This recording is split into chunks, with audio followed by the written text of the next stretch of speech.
She's doing her best to live a successful life in spite of her tormented past.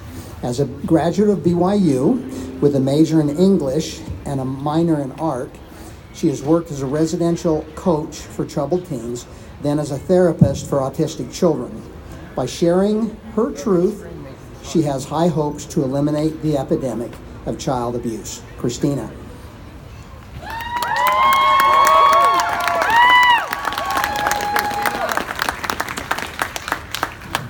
Like Sam said, my name is Christina Freeman, and I'd like to say that I have an extreme case of dissociative identity disorder. That's multiple personalities, and today I'd like to tell you my story. I remember the moment my mother saw us. I could feel my father tensing up. He had carelessly left the door open that night when he came in to molest me. She saw him, his hands violating my 14-year-old body as I lay petrified in sweaty sheets. He tried to invite her in as if nothing was happening, but it was too late. She could see that there was a problem. She confronted him that night. I'm told he curled up in the fetal position and cried, "I'm sick, I'm sick, I'm sick."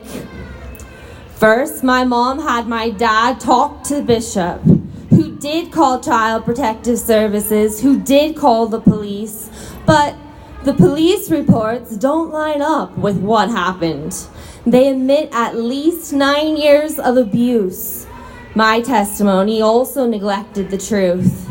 I was only 14, I loved my dad, and I was sorely confused. I spared my dad decades of prison, but I was not able to spare him from the bane of his inflictions. In addition to being a member of the bishopric, my dad was a popular Spanish teacher at the high school he happened to be at when the police arrested him. His arrest made the news. Local high school teacher charged of molesting a minor. We don't know if the victim is male or female, just that they are leaving the state. And I did. I left California and arrived in Provo the night before my freshman year of high school started.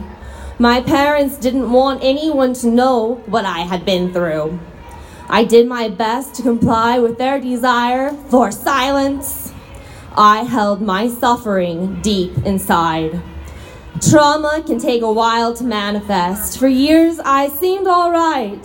I stayed active in high school. I managed to get into BYU. I felt far sorrier for my father than I did for me. I even wrote a song to convey my mercy. It's called The Sinner.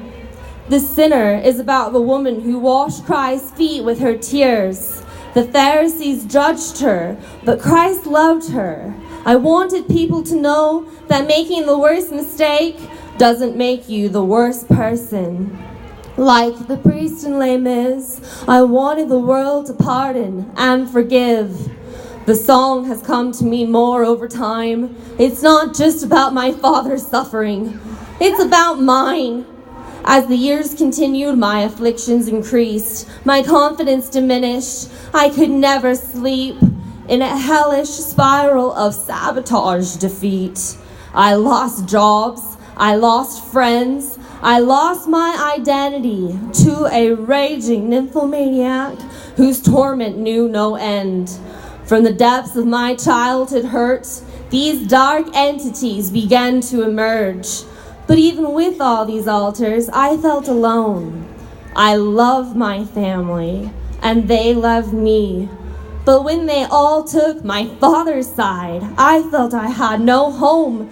You see, my dad is an upstanding member of the church. I am an apostate, wild and cursed by iniquity. That is what my family prefers to believe. I have come to know that their ignorance is a part of a more destructive whole. Just like my father said he is sick, the LDS Church needs to admit that they have a problem. Utah ranks #1 in the country for sexually abusing children. They rank #1. And I have something to say to President Nelson. Dear prophet, you need to stop the monsters who hide in the dark. You need to stop, and you need to start creating a faith where the children are safe, where teenagers pray to a God who hates shame. It really isn't my family I blame. It's their skewed sense of righteousness that needs to change. You offer abusers a liberal grace, but how do you tend to their ailing prey? Poor black lamb, be happy, don't fornicate. Repent, dear, move forwards. What made you hate? These are all words I've heard bishops say, and this is why I sing, to rectify the needs of your sacrificial sheep. Let mercy extended to oppressors be mirrored by proper atonement for wrongdoing, not just offering an apology, but acknowledging and compensating for the damages that accrue from childhood sexual abuse. Your daughters aren't whores, they are victims of wars that rage in the heads of the men too repressed to keep going. Do not scourge, then ignore the hurt that's growing. I'm an artist, a musician, and a writer. Later today, I will be kickstarting a profile on Facebook called There's a Problem.